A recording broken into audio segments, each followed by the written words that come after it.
Morning students, आज हम seventh class की एसएसटी का सेकंड लेसन करेंगे। Emergency of the new kingdom.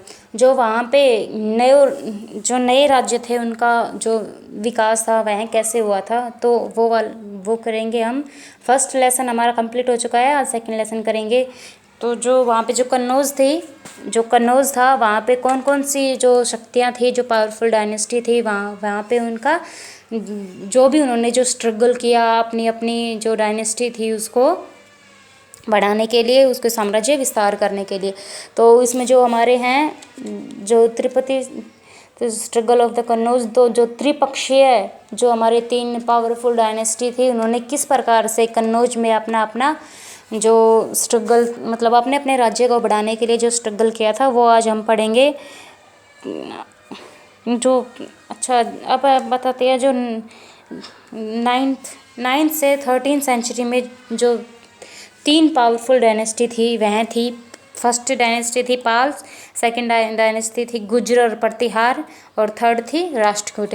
ये तीन डायनेस्टी थी जो कन्नौज में अलग अलग टाइम पे इन्होंने अपने अलग अलग टाइम पे राज किया, और अपने साम्राज्य विस्तार के लिए जो इन्होंने मतलब एक दूसरे राज्य पे आक्रमण किए, जिससे यह अपने साम्राज्य को समृद्ध जो सुदृढ़ करना चाहते थे। और इस टाइम पे जो आय के स्रोत होते थे वह यही माना जाता था कि दूसरे राज्य पे आक्रमण करके उसको लूट लिया जाए। तो एक आक्रमण करने का एक कारण ये भी था कि जो आर्थिक स्थिति थी उसको मजबूत करने के लिए एक दूसरे पर आक्रमण करते थे, और अपना जो साम्राज्य विस्तार था वो करते थे। तो फर्स्ट डायनेस्टी जो 9th सेंचुरी से और 9वीं से 13वीं जो सेंचुरी है उसमें तीन पावरफुल डायनेस्टियाँ थी।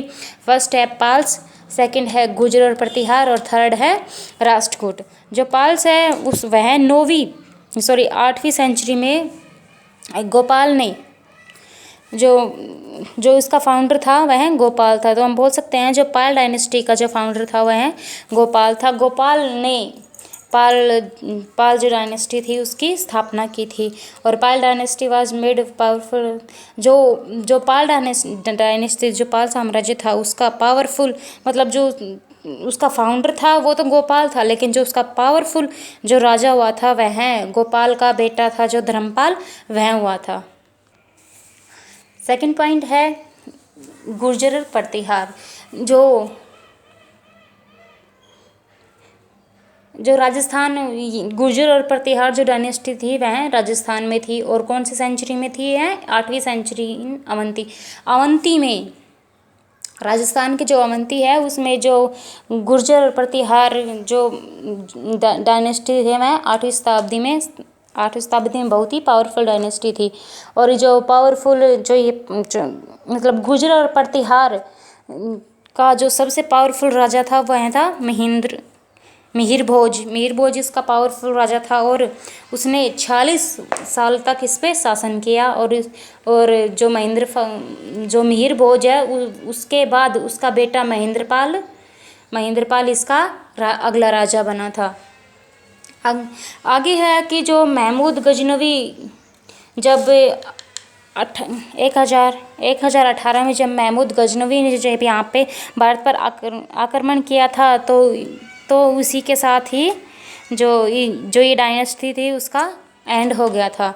अगला है हमारा राष्ट्रकूट डायनेस्टी। राष्ट्रकूट डायनेस्टी, जो राष्ट्रकूट डायनेस्टी थी वह 8वीं शताब्दी की बहुत ही पावरफुल डायनेस्टी थी यह भी। और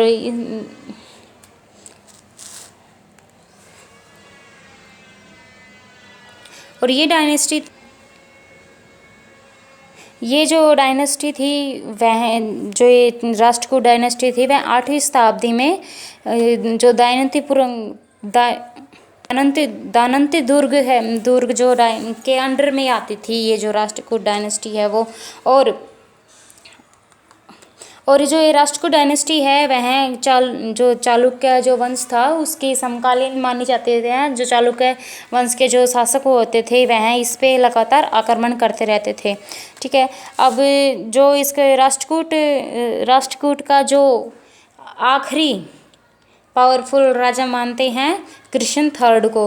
वह राष्ट्रकूट मतलब जो राष्ट्रकूट डायनेस्टी थी वह उसका अंतिम जो शक्तिशाली राजा जिसको बोलते हैं वह था कृष्ण थर्ड। और इसके बाद ही धीरे धीरे मतलब इसके बाद जो भी राजा आए वह इतने पावरफुल ना हो सके, और जो कि इसके पतन मतलब वह अपने राज्य को अच्छे से संभाल नहीं पाए, और जो इस डायनेस्टी का धीरे धीरे अंत हो गया, इसका पतन हो गया।